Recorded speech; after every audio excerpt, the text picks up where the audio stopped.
Welcome back guys, and today I want to talk about the game The King of the Fighters 15. Compared to The King of the Fighters 14, it is a step forward and a step back. For starters, the roster is not as big as it was in the King of the Fighters 14 base game. Don't get me wrong though, this roster is still stacked, but they could have added a few more teams to keep in the line in 14. As a result of this though, they omitted some serious regulars such as Kim Kampon, Vice, Major, and others.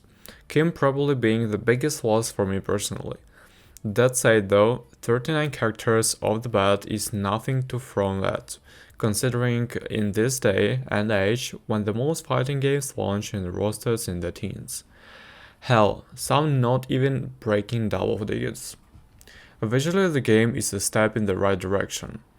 To the untrained eye, it might look similar to 14, but there are some nice subtle changes to the character's model such as improved physics affecting cloth movement, hair movement, and more.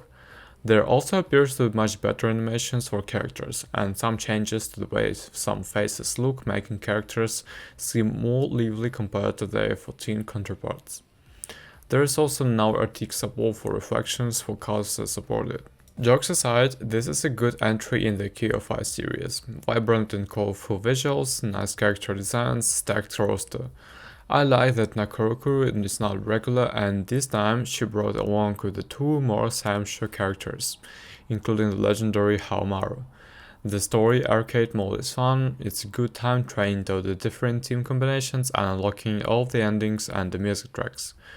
The inclusion of an entire library of songs, SNK's history makes the soundtrack 11 out of 10. Gameplay is tight, even though I still think it's a little oversimplified by KOF standards. But I get it. Gone are the days of the supers with the crazy long button inputs and one hot. I also don't understand what the people is giving the negative reviews saying it's too hard to pull off moves when you can literally do auto combos and auto supers but simply mashing light punch, which is a mechanic I wish could be turned off. And that means yes, SNK does not care about the new players, which is really cool, but at the same time kinda worries me.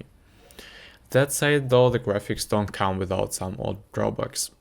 There is no VSync option built into the game, and the resolution options are limited when playing in full screen or windowed. You have to force your resolution by playing borderless windowed if your resolution is not listed. Only with borderless windowed mode was my 3440 x 1340 monitor able to display correctly. Of course, being on an ultra-wide monitor, there are pillar boxes with the game displaying at 16 to 9 correctly. I'm a huge UA supporter, and I can safely say to all the other UW games out there, don't get mad. This is a fighting game. Full UW support without pillar boxes would never make sense in this time of the game. As for the lack of the VSync options, this caused a screen tearing for some players, which is never a good thing for a fighting game. This is something that could be fixed with the right monitor by forcing FreeSync and G-Sync or enabling the VSync in your GPU options. But not everyone is computer savvy, so this is a problem. VSync could really be built in an option. I'll discuss the actual gameplay some more once I get more time with it, but so far it's very solid as expected. KOF has rarely let me down in the department. The only downside I'm seeing so far in the terms of gameplay is that auto combos cannot be disabled.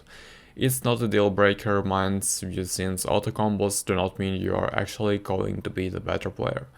Quite the opposite in fact. So the question is it worth dropping 60 USD on? If you're a KO fan, the answer is undoubtedly yes. For general fighting game fans, I'd still say yes for the sheer variety of the rosters gives you. For the casual gamer who is interested in getting into fighting games, maybe wait for a sale, but definitely check it out. So guys, thank you for watching this review, don't forget to subscribe and hit the like button, see you in the next reviews.